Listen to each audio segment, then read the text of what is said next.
আসসালামু আলাইকুম। আশা করি সবাই ভালো আছেন। আজ আমরা ডিম ভুনা রেসিপি আপনাদের সাথে শেয়ার করব। প্রথমে ডিমটা সিদ্ধ করে ছুলে নিয়েছি আমি। কড়াই চুলায় দিয়ে এরপরে তেল দিয়ে ডিমটা একটু ভেজে নিব। ডিমের গাটা একটু কাটা কাটা করে নিতে হবে, না হলে ফুটবে, ফুটে চোখে মুখে চলে যাবে।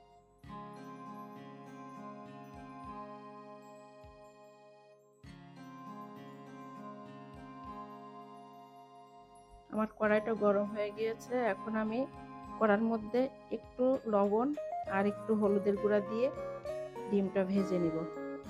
ডিমটা হালকা লাল লাল করে ভাজবো।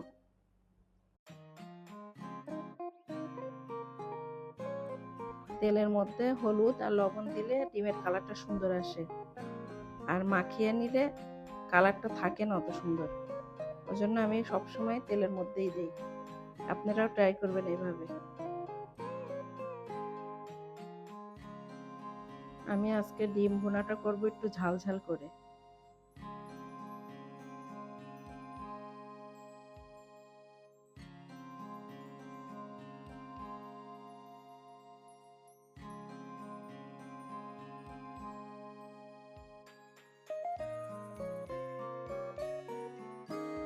ডিমটা আমার ভাজা হয়ে গিয়েছে, এখন তুলে নেব।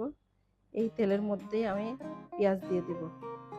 পেঁয়াজ আর একটু তেজপাতা দিব, আর এলাচের ফলটা দিব আমি গুঁড়া করাটা।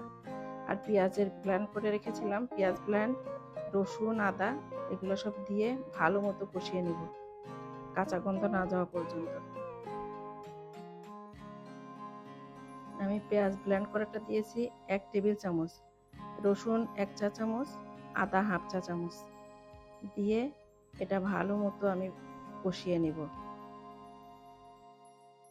আর পেঁয়াজটা হালকা লাল করে ভেজে নিব, বেশি লাল করব না, হালকা লাল করে ভেজে নিব আমি। আমার ডিম ভুনার পরিমাণটা কম, তো তাই একটু মশলাও কম কম দিতে হবে।